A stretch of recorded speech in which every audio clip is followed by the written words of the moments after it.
മരത്തിന് ഡ്യൂപ്ലിക്കേറ്റ് അടിക്കാൻ പറ്റില്ല എല്ലാവർക്കും. മരത്തിന് ഡ്യൂപ്ലിക്കേറ്റ് ഈ മരം എടുക്കുന്നവർക്ക് സെന്റർ പിടിച്ചെടുത്താൽ ഭയങ്കര ലാഭമാണ്. ഈ റബ്ബറിന്റെ വളം തേക്ക് പിടിച്ചിട്ട് വലുതാവും.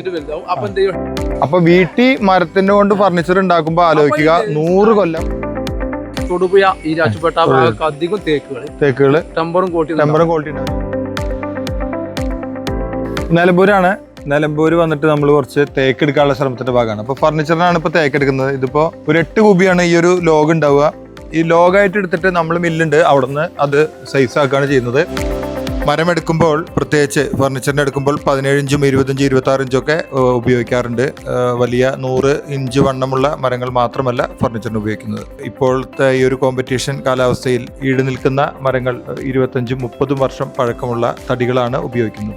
17 ഇഞ്ചിന് ഒരു വില, 20 ഇഞ്ചിന്റെ മുകളിലേക്ക് ഒരു വില, 26 ഇഞ്ചിന്റെ മുകളിലേക്ക് ഒരു വില, അങ്ങനെയാണ് 3 സൈസിൽ മരം ഉപയോഗിക്കുന്നത്. അതിലും ചെറിയ മരങ്ങൾ ഉപയോഗിക്കുന്നവരുണ്ട്, ഞങ്ങൾ ഉപയോഗിക്കാറില്ല. ഇതിപ്പോ എത്ര കൂബി ഉണ്ടാവും? 8 കൂബി ഞാൻ പറഞ്ഞത്. ഏകദേശം എത്ര കൂബി ഉണ്ടാവും? കറക്റ്റ് ആണ് കേട്ടോ. നമ്മളെ ഏകദേശം നമ്മളാ പറഞ്ഞ കാര്യങ്ങൾ കറക്റ്റ് ആണെന്നുള്ളതാണ്. 24 മുതൽ 36 വരെ ഒരു വിലയാണ്. അപ്പോൾ ഫർണിച്ചർ കുറച്ച് എടുക്കാനുള്ള, നമ്മുടെ മില്ലിലേക്കുള്ള ഫർണിച്ചർ എടുക്കാനുള്ള ഇവിടെ ഇഷ്ടംപോലെ മരങ്ങളോട് കിടക്കുന്നുണ്ട്. മരത്തിന്റെ ഇത് ബാർക്ക്, തൊലി ഭാഗത്തിന് ബാർക്ക് എന്ന് പറയും. ഇത് വെള്ള എന്ന് പറയും. ഇപ്പൊ വെള്ള കൂടി കഴിഞ്ഞാൽ മരത്തിന്റെ പ്രൈസ് കുറയും. ഇതാണ് കാതല് എന്ന് പറയുന്നത്. അപ്പൊ ഞങ്ങളുടെ ഒരു ബ്രാൻഡ് ഉണ്ട്, വമാര എന്നൊരു ബ്രാൻഡ് ഉണ്ട്. വമാര എന്നതിന്റെ അർത്ഥം കാതല് എന്നാണ് അർത്ഥം. അപ്പോ ഇതാണ് ഈ മരത്തിന്റെ കാതലുള്ള ഭാഗം. ചില മരത്തിന് വലിയ വണ്ണം ഉണ്ടാവും, കാതലുണ്ടാവില്ല അല്ലേ? ഇത് കണ്ടില്ലേ, ഫുള്ള് കാതലാണ്. ഈ മരം കണ്ടില്ലേ, ഇതിൽ വെള്ളം കൂടുതലാ. നിലമ്പൂർ തേക്ക് എന്ന് പറയും. അതായത് ഡിപ്പോ തേക്ക്. മരം വാങ്ങുമ്പോൾ 2 കാര്യങ്ങൾ ശ്രദ്ധിക്കണം. ഒന്ന്, ഇത് എവിടെ നിന്നാണ് ലഭിക്കുന്നത്, അതുപോലെ ഇതിന്റെ വണ്ണവും. റബ്ബർ തോട്ടത്തിന്റെ അടുത്ത് വെക്കുന്ന മരങ്ങളിലെ വളം റബ്ബറിന് ഇട്ട് കൊടുത്താൽ ആ വളം വലിച്ചെടുത്ത് പെട്ടെന്ന് തന്നെ തടി വലുതാവുകയും അതിനകത്ത് ടെമ്പർ കുറയുകയും ചെയ്യും.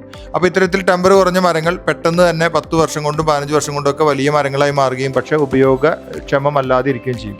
അപ്പൊ റബ്ബറിന്റെ സൈഡിൽ നിന്നും സാധാരണ ഞങ്ങൾ മരങ്ങൾ എടുക്കാറില്ല. ഈ ഫർണിച്ചർ ഉണ്ടാക്കുന്ന ആളുകളൊന്നും അത്തരത്തിലുള്ള തേക്കുകൾ ഉപയോഗിക്കാറില്ല. പൊതുവെ ഈ ഈരാറ്റുപേട്ട, അതുപോലെ പാല, ഇരിട്ടി, പല മേഖലകളിലും നമ്മൾ കൂടുതലായിട്ട് റബ്ബർ തോട്ടങ്ങളുടെ അടുത്തുള്ള മരങ്ങൾ വെട്ടിയിടാറുണ്ട്. പക്ഷെ അത് ഫർണിച്ചറിന് അനുയോജ്യമല്ല. അതിന് ടെമ്പർ വളരെ കുറവായിരിക്കും. മരത്തിന് ഡ്യൂപ്ലിക്കേറ്റ് അടിക്കാൻ പറ്റില്ല എല്ലാവർക്കും. മരത്തിന് ഡ്യൂപ്ലിക്കേറ്റ് അങ്ങനെ അടിക്കാൻ പറ്റില്ല. നമ്മളാരായ ഞങ്ങളുടെ നാട്ടുകാരോടാണ്, ഒരിക്കലും നമുക്ക് അതിന് കഴിയില്ല. പറമ്പിൽ ഒരു 60 കൊല്ലം മൂപ്പുമാണ് തേക്ക്. ആ ജഗജില്ലായിരിക്കും. ഇത് എത്ര കൊല്ലം, ഇതൊക്കെ എത്ര കൊല്ലം മൂപ്പുണ്ടാവും? ഇല്ല അല്ലേ? വീട്ടിക്ക് 100 25 ഉണ്ടാവും, എന്തായാലും 30 ഉണ്ടാവും. അപ്പൊ വീട്ടിൽ മരത്തിന്റെ കൊണ്ട് ഫർണിച്ചർ ഉണ്ടാക്കുമ്പോ ആലോചിക്കുക 100 കൊല്ലം ഗ്രെയിൻസ് ക്ലിയർ ആയിരിക്കും. 100 കൊല്ലെങ്കിലും വളർച്ചയുള്ള വീട്ടിൽ വേണം. പിന്നെ ഒരു മനുഷ്യനേക്കാളും ആയുസ് വീട്ടിക്ക് വേണം. ശരിക്കും മരം ഉപയോഗിക്കുമ്പോഴൊക്കെ ശ്രദ്ധിക്കണം. നമുക്കൊക്കെ ഒരു 6 വർഷം കിട്ടൂല. ഈ താടി അളക്കുമ്പോ 2 താട്ട വന്നു കഴിഞ്ഞാൽ ഒരുപാട് കുവി കൂടും. അത് ശരി. ഇവിടെ വെച്ച് വന്നാൽ അവിടെ 5 അടിക്ക് മുകളിൽ വന്നു. ഓ ഓക്കെ. അപ്പൊ 7 അടിക്ക് 13 പിന്നെ മുകളിൽ മരം ഉണ്ടാവും. 60 ഇഞ്ച് വണ്ണുണ്ട്. ഇവിടെ 3 അടിയുള്ളൂ, 36 ഇഞ്ചേ ഉള്ളൂ. ഈ മരം എടുക്കുന്നവർക്ക് സെന്റർ പിടിച്ചെടുത്താൽ ഭയങ്കര ലാഭമാണ്. 3200 രൂപ ഇതൊരു കുബിക്ക് വില ഉണ്ട്. ഇത് അളക്കുന്നവർക്ക് ലാഭമാണ്. ഇത് ഇങ്ങനത്തെ മരം നോക്കി അളക്കണം അല്ലേ? അവിടെ നിന്ന് ഇങ്ങോട്ട് എടുത്തു കഴിഞ്ഞാൽ 10 കുബിന്റെ വ്യത്യാസം ഉണ്ട് കടയും അതുപോലെ നടുവും തമ്മിൽ. അപ്പൊ നടുവിൽ അളക്കുക, ബാക്കിൽ നിന്ന് എടുക്കുന്നവർക്ക് നല്ല ലാഭമാണ്. നടുക്കിൽ അളക്കുക.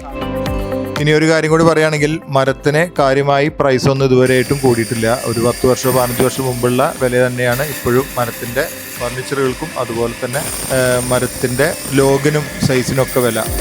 ഇപ്പോഴും മറ്റു സ്റ്റേറ്റുകളിലുള്ള ഫർണിച്ചറുകളൊക്കെ ഒരു ലക്ഷറി പ്രൊഡക്റ്റായി നിൽക്കുമ്പോഴും നമ്മുടെ നാട്ടിൽ ഏറ്റവും കൃത്യമായി പറയുകയാണെങ്കിൽ ലോകത്തിൽ ഏറ്റവും വില കുറച്ച് ഫർണിച്ചറുകൾ ഉണ്ടാക്കുന്നത് കേരളത്തിലാണ്. ഏറ്റവും വില കുറച്ച് ഫർണിച്ചറുകൾ വിൽക്കുന്നത് കേരളത്തിൽ തന്നെയാണ്, പ്രത്യേകിച്ച് സോളിഡ് വുഡിന്റെ ഫർണിച്ചറുകൾ.